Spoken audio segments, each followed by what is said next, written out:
उत्तराखंड के उधम सिंह नगर जिले में एक बार फिर पुलिस और बदमाशों के बीच एनकाउंटर हुआ है, जिसमें अली जमा और जुबैर नाम के दो कुख्यात बदमाश जख्मी हुए। उधम सिंह नगर जिले के एसएसपी मणिकांत मिश्रा के मुताबिक दोनों बदमाशों ने अपने एक अन्य साथी के साथ मिलकर 9 फरवरी को नानकमत्ता इलाके में लूट की वारदात को अंजाम दिया था। पुलिस दोनों की तलाश कर रही थी। शुक्रवार रात पुलिस को सूचना मिली कि इनमें से एक बदमाश इसी इलाके में आने वाला है, जिसके बाद पुलिस ने चेकिंग अभियान चलाया। पुलिस ने एक मोटरसाइकिल में सवार 2 लोगों को रुकने का इशारा किया, लेकिन दोनों ने पुलिस टीम पर गोली चलानी शुरू कर दी और भागने लगे। पुलिस ने भी जवाबी फायर किया, जिसमें दोनों के पैर में गोली लगी। इस एनकाउंटर के बाद एसएसपी मणिकांत मिश्र भी अस्पताल पहुंचे। आरोपियों से पूछताछ की गई। पुलिस एनकाउंटर में घायल जुबैर और अली जमा के खिलाफ पहले से ही कई थानों में केस दर्ज हैं। यूपी के कई थानों में हत्या, लूट और डकैती के मामले दर्ज हैं इनके खिलाफ। पुलिस ने दोनों की तलाश में लूटी हुई ज्वेलरी, 2 तमंचे, कई कारतूस बरामद किए हैं।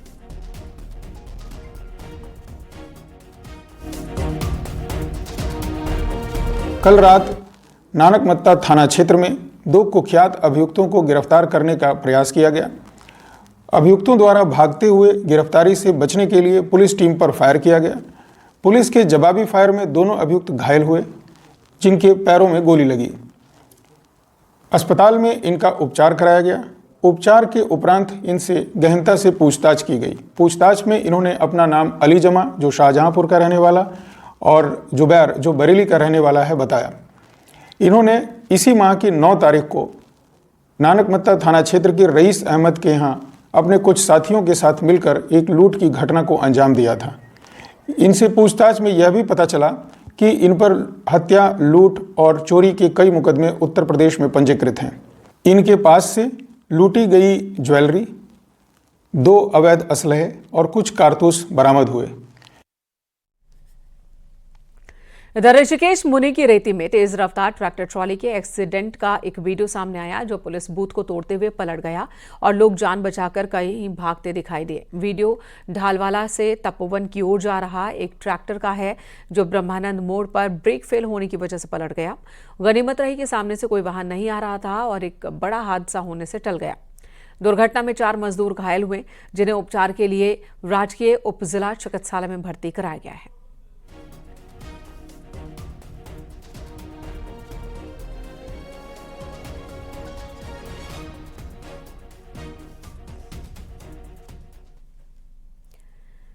रामनगर हल्द्वानी रोड पर एक बाइक और स्कूटी की जबरदस्त टक्कर हुई है, जिसमें चोरपानी निवासी एक बुजुर्ग की मौत हो गई। ये बुजुर्ग रामनगर की ओर जा रहे थे।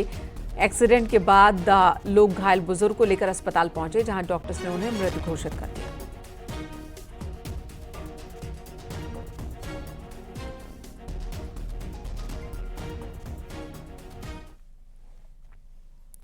हरिद्वार रोड के विकास प्राधिकरण ने संयुक्त सचिव के निर्देश पर धनौरी और पेरान में एचआरडीए ने अवैध प्लॉटिंग पर बुलडोजर चलाया, कब्जा हटाया। एचआरडीए ने 5 भूमाफियाओं द्वारा विकसित की जा रही अलग अलग जगहों पर करीब 63 बीघा जमीन को मुक्त कराया है। आपको बता दें, एचआरडीए के कई बार नोटिस के बाद भी यहां पर भूमाफिया नियमों के विरुद्ध कॉलोनी काट रहे थे। एचआरडीए ने भूमाफियाओं को सख्त निर्देश देते हुए कहा कि नियमों के विरुद्ध अगर कॉलोनी काटी गई तो एक्शन लिया जाता रहेगा।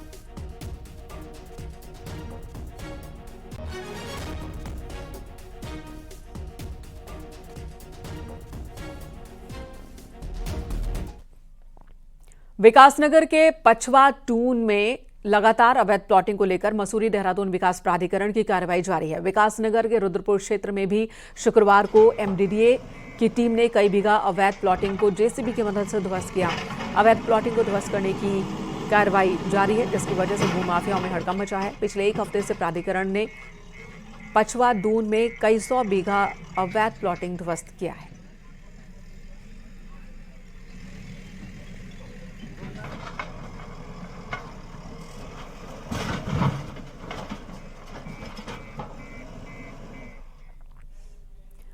उधम सिंह नगर जिले में एक हेड कांस्टेबल और बीजेपी नेता के बीच चले लात घूंसों का वीडियो सोशल मीडिया पर वायरल है। जानकारी के मुताबिक पुलिस लाइन में तैनात हेड कांस्टेबल हरवीर सिंह कथित तौर पर शराब के नशे में था।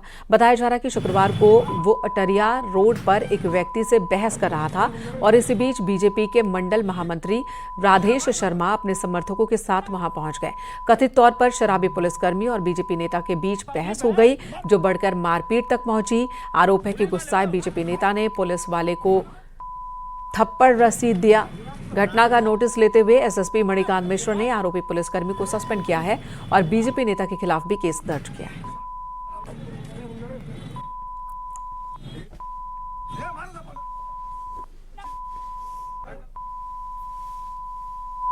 तकलीफ है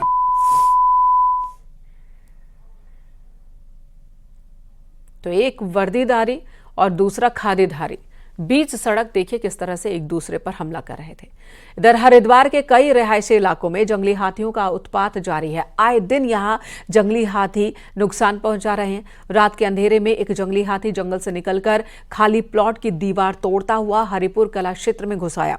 हाथी द्वारा दीवार तोड़ने की यह घटना स्थानीय लोगों ने अपने मोबाइल फोन में रिकॉर्ड की है। हालांकि वन विभाग हाथियों को आबादी में घुसने से रोकने का दावा कर रहा है, लेकिन सभी दावे हवाई साबित हो रहे हैं।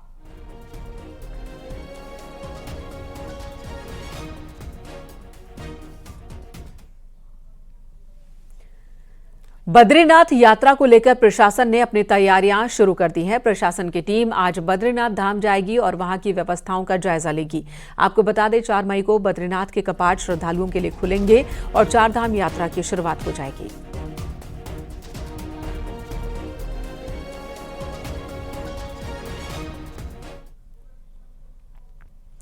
केदारनाथ यात्रा को लेकर पुलिस प्रशासन ने तैयारियां शुरू कर दी हैं और इस बार केदारनाथ यात्रा रूट पर पार्किंग की समस्या से लगने वाले जाम को दूर करने पर विशेष फोकस रहेगा और इसके लिए पुलिस यात्रा रूट जाम करने वाली जगहों या फिर जहां जहां जाम लगता है उन जगहों पर पुलिस के जवान तैनात किए जाएंगे। केदारनाथ हाईवे पर जिन जगहों पर डेंजर जोन है, वहां दुर्घटना का खतरा रहता है, उसे लेकर भी पुलिस अभी से ही प्लानिंग कर रही है।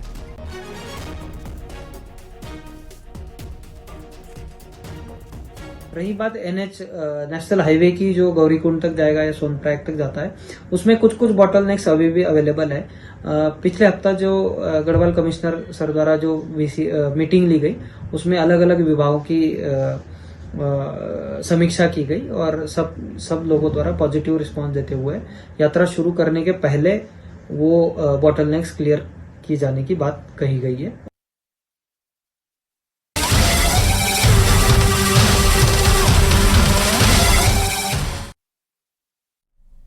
नेशनल गेम्स का समापन हो चुका है। उत्तराखंड के हल्द्वानी में क्लोजिंग सेरेमनी रही, जहां समापन समारोह में मुख्य अतिथि के तौर पर केंद्रीय गृह मंत्री अमित शाह शामिल हुए। अमित शाह का सीएम धामी ने जोरदार स्वागत किया। इस मौके पर केंद्रीय खेल मंत्री मनसुख मांडविया के साथ ही अगले राष्ट्रीय खेलों के मेजबान राज्य यानी कि मेघालय के मुख्यमंत्री भी शामिल हुए। मुख्यमंत्री धामी ने कहा कि पहली बार नेशनल गेम्स ग्रीन गेम्स में बदल गए और उत्तराखंड के खिलाड़ियों ने शानदार प्रदर्शन किया। वहीं अमित शाह ने उत्तराखंड में हुए राष्ट्रीय खेलों की जमकर तारीफ की और कहा कि उत्तराखंड ने काफी अच्छी तरह से गेम्स का आयोजन किया। साथ ही अमित शाह ने कहा कि उत्तराखंड के कई खिलाड़ी ओलंपिक्स खेल में भी जा सकते हैं। इसके अलावा अमित शाह ने बड़ा ऐलान कर दिया कि 2036 के ओलंपिक गेम्स के लिए हमने ताल ठोक दी है और ये खेल भारत में ही होंगे। नेशनल गेम्स के समापन समारोह में कई रंगारंग कार्यक्रम हुए। मशाल अगले मेजबान मेघालय को सौंपा गया। निवेदन है कि एक विशेष स्मृति चिन्ह आप माननीय श्री अमित शाह जी को भेंट करें। वर्ष में उत्तराखंड में पहली बार राष्ट्रीय खेलों का आयोजन हुआ है। खेलों के इस महासंगम में देश भर से पधारे 16,000 से अधिक एथलीट 35 खेल विधाओं में प्रतिभाग करके 448 स्वर्ण, 448 रजत तथा 594 कांस्य पदक जीते हैं। इस दौरान कई खिलाड़ियों द्वारा राष्ट्रीय स्तर पर अनेक रिकॉर्ड स्थापित किए गए हैं और भविष्य में भारत का प्रतिनिधित्व करने की क्षमता रखने वाले बहुत से चैंपियन भी उभर कर सामने आए हैं।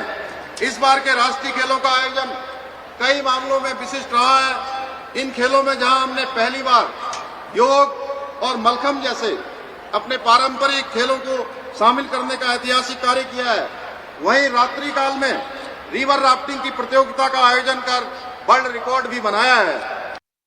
मोदी जी ने फिट इंडिया, खेलो इंडिया, ये दो कंसेप्ट से हर युवा को खेलने के लिए लालायित करने का काम किया है। और मित्रों, जीवन में जीतने से ज्यादा हार को हजम करना बहुत महत्वपूर्ण होता है। और खेल ही है जो हारने के बाद दूसरे दिन जीतने के जज्बे के साथ आगे बढ़ने की हमें प्रेरणा देता है। और मैं आज सभी युवा को कहना चाहता हूं कि सफलता सिर्फ शारीरिक क्षमता से नहीं आती, कौशल्य से नहीं आती। दृढ़ निश्चय और मजबूत मन ही सफलता को प्राप्त करा सकता है। उत्तराखंड में निकाय चुनाव और नेशनल गेम्स खत्म हो चुके हैं और अब बीजेपी में नेताओं की बेचैनी बढ़ने लगी है, क्योंकि निकाय चुनाव में कई नेताओं को यह भरोसा दिया गया था कि उन्हें चुनाव के बाद संगठन और सरकार में किसी एक जगह एडजस्ट किया जाएगा, महत्वपूर्ण जिम्मेदारी दी जाएगी। तो अब इन नेताओं की उम्मीदें जोर पकड़ने लगी हैं।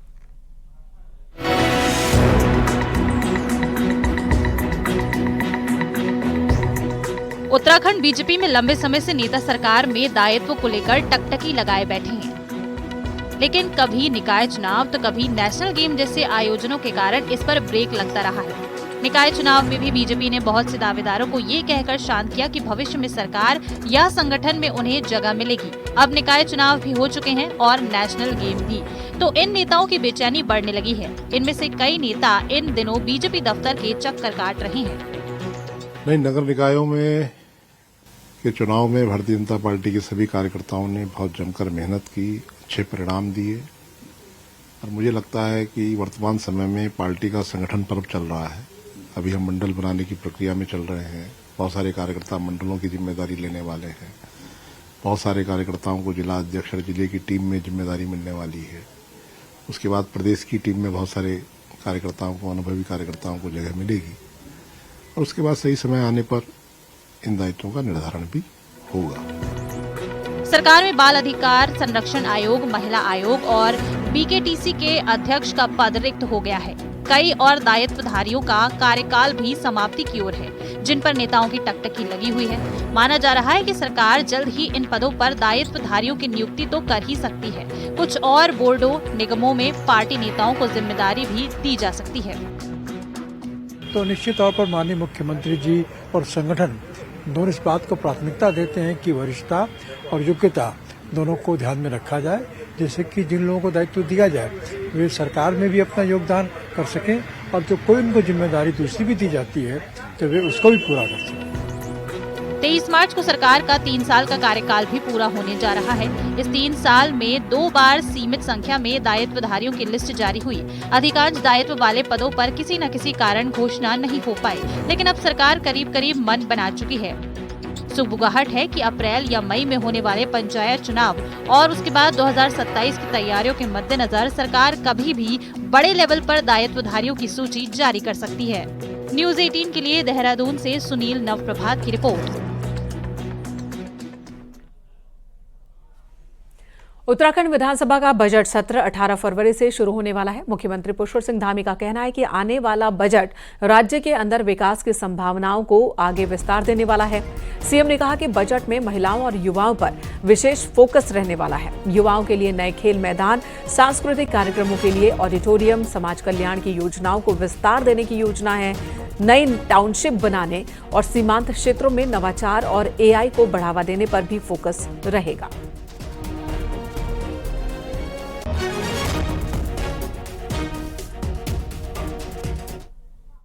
महिलाओं पर हमारा विशेष फोकस रहेगा, युवाओं पर विशेष फोकस रहेगा। सीमांत क्षेत्रों में हम नवाचार पर, एआई को बढ़ाने पर, नई टाउनशिप बनाने पर और जो हमारे समाज कल्याण क्षेत्र में चलने वाली योजनाएं हैं, उन योजनाओं को और हम मजबूत करेंगे। युवाओं के लिए हम खेल के और स्थान बनाएंगे। सांस्कृतिक कार्यक्रमों के आयोजन के लिए ऑडिटोरियम बनाने की व्यवस्था करेंगे।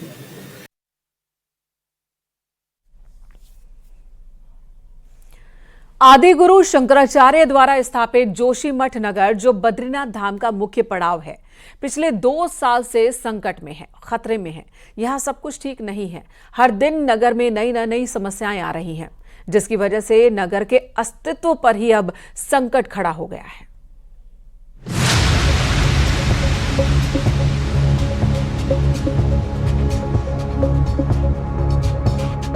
जोशीमठ नगर में 2 जनवरी 2023 में दरार पड़ने की घटना के बाद आज भी हालत जस के तस है, क्योंकि 2 साल बीत जाने के बाद भी नगर में सुरक्षात्मक सीवर, नालों का निर्माण और ड्रेनेज का काम अभी तक शुरू नहीं हो पाया है, जिसकी वजह से लोगों में आक्रोश दिखाई दे रहा है। 23 में जोशीमठ भूधसाव की जो आपदा आई थी, उसके पश्चात लगभग 2 साल का समय बीत चुका है और अभी तक उस भूदशाओं के संदर्भ में जो भी नीतियां बनी हो, जो भी डीपीआरए बनी हो, अभी तक धरातल में कुछ भी दिखता हुआ नजर नहीं आ रहा है। और वार्ड नंबर 1 गांधीनगर का रहने वाला हूँ।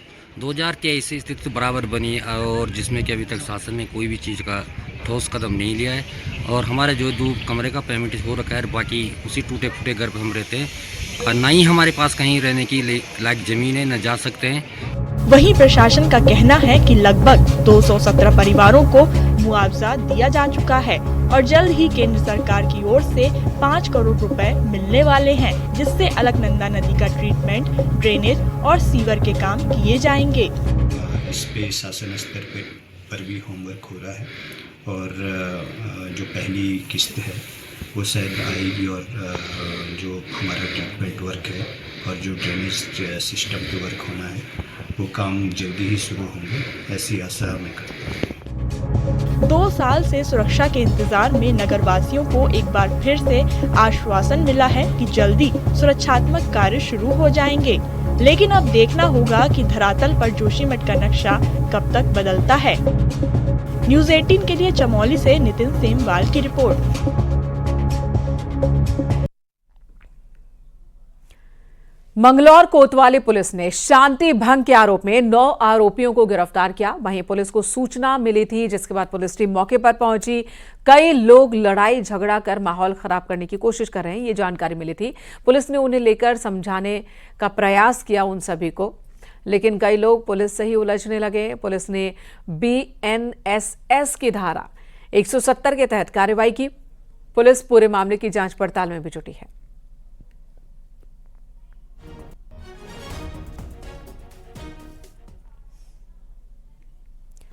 पहाड़ों पर पर्यटन सीजन की तैयारियां होने लगी हैं। कम बारिश और मौसम के बदलते चक्र से इस बार पहाड़ों में खूब पर्यटक आने की आस है। हालांकि इन सब के बीच सबसे बड़ी टेंशन है सड़कों को जाम से मुक्त रखने की।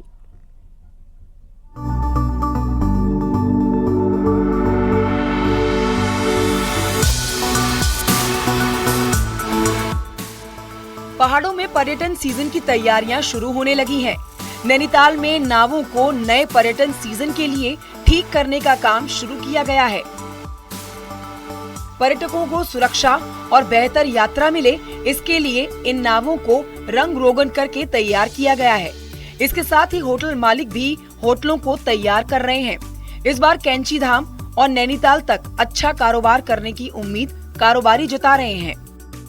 इस समय जो है अब हम सीजन के लिए, नेक्स्ट सीजन के लिए जो है बोटों को तैयार कर रहे हैं। इस समय जो है फरवरी से लेकर मार्च तक हमारा पूरा इसमें रंग रोगन का कार्य होता है और जिसकी बोट पुरानी होती है, कहीं पर ख़राब होती है तो उसका रिपेयरिंग का कार्य होता है। अगर कोई अपनी नया बोट जो बिल्कुल चलने की स्थिति में नहीं है उसको डैमेज करके नया बनाता है। पर्यटन सीजन की तैयारियों के बीच में ट्रैफिक मैनेजमेंट अभी से टेंशन देने लगा है।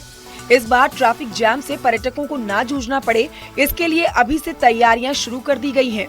लेकिन कई तरह की तैयारियां अभी अधूरी हैं। जो नहर कवरिंग करके पार्किंग बनाई गई है, इसको भी क्योंकि पूर्व में सर्वे किया गया था, इसमें कुछ ROW को लेकर इश्यूज थे, उनको रिजॉल्व करवाया जा रहा है और ROW के इश्यूज रिजॉल्व होंगे तो इस एरिया को भी उसमें टेकअप करके इसको जोड़ा जाएगा, ताकि एक throughout start to finish एक रिंग रोड निकल कर आ पाए और उसमें जो ट्रैफिक है उसको हम लोग वन वे करें। जब 500 व्हीकल्स की पार्किंग एक जगह पर बनेगी तो वहाँ उस पार्किंग के कारण भी कुछ कंजेशन क्रिएट होने की संभावना बनेगी। उसको देखते हुए उसको ईज आउट करने के लिए जो रिंग रोड है ये काम आएगी। नैनीताल समेत दूसरे पर्यटन स्थलों पर तैयारियां जोरों पर हैं, लेकिन जरूरत है एक प्लानिंग के तहत काम करने की, ताकि पर्यटन सीजन में लोगों को दिक्कतों का सामना न करना पड़े। न्यूज़ 18 के लिए नैनीताल से वीरेंद्र बिष्ट की रिपोर्ट।